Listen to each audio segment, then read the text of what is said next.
Reporter ടിവിയുടെ ലഹരിവിരുദ്ധ ക്യാമ്പയിനിൽ വയനാട്ടിൽ അണിചേർന്ന ആയിരങ്ങൾ. ജില്ലയിലെ പോലീസ്, എക്സൈസ്, വിദ്യാഭ്യാസ സ്ഥാപനങ്ങൾ, വ്യാപാരികൾ, ജനപ്രതിനിധികൾ ഉൾപ്പെടെ റിപ്പോർട്ടറിന്റെ ലഹരിവിരുദ്ധ പോരാട്ടത്തിൽ പങ്കുചേർന്നു. ലഹരി വിമുക്ത കേരളത്തിനായി വയനാട് പുൽപ്പള്ളിയിൽ റിപ്പോർട്ടർ ടിവിയും ടാങ്കോ സോക്കർ അരീനയും സംയുക്തമായി ചേർന്നിരിക്കുന്ന അഖില കേരള ഫൈവ്സ് ഫുട്ബോൾ ടൂർണമെന്റിനും തുടക്കമായി.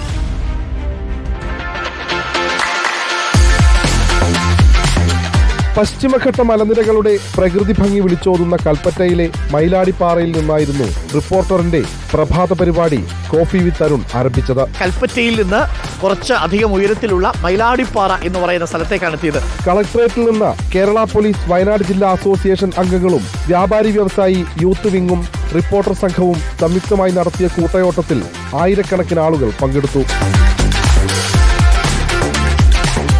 ലഹരി വിരുദ്ധ ക്യാമ്പയിന്റെ ഭാഗമായി റിപ്പോർട്ടർ ടിവിയും ടാങ്കോ സോക്കർ അരീനയും സംയുക്തമായി നടത്തിയ അഖില കേരള ഫൈവ്സ് ഫുട്ബോൾ ടൂർണമെന്റിൽ കേരളത്തിൽ നിന്നുള്ള 24 പ്രശസ്ത ടീമുകൾ പങ്കെടുത്തു. പുൽപ്പള്ളി വാടാനക്കവലയിൽ നടന്ന ഫുട്ബോൾ ടൂർണമെന്റ് ഉദ്ഘാടനം reporter TV consulting editor doctor Arunkumar നിർവഹിച്ചു. ലഹരിയുടെ കിക്ക് വേണ്ട, പകരം കായിക കളിയുടെ അല്ലെങ്കിൽ കലയുടെ കിക്ക് മതി എന്നുള്ളതാണ് നമ്മുടെ ടാഗ്ലൈൻ.